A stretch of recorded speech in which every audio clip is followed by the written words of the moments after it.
पटना के आस पास बसवा बिकला है। पटना के आस पास करीना कवन पापा बसवा के मोला है।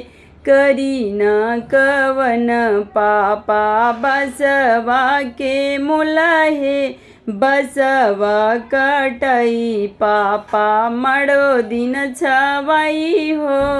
बसवा कटई पापा पटना के आस पास बसवा बिकला हो।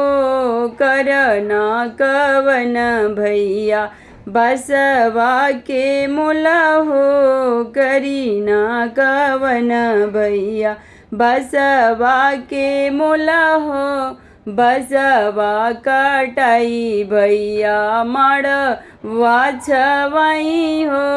बसवा कटाई भैया मड़ो दिन छवाई हो।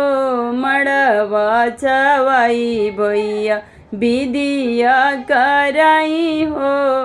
मड़वा छवाई भैया करना कवन बहिना 16 हो सिंगार हो। करना कवन बहिना 16 हो सिंगार हो।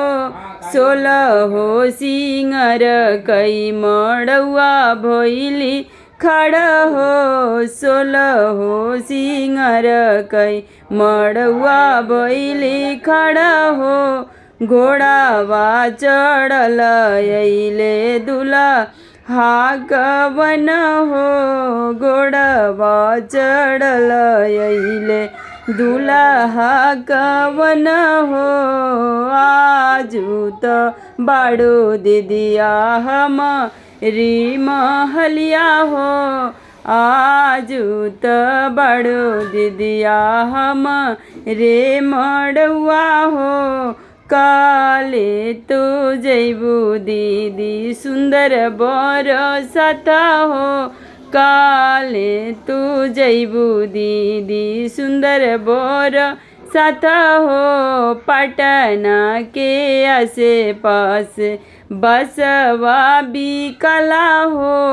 करीना कवन पापा बसवा के मोला हो।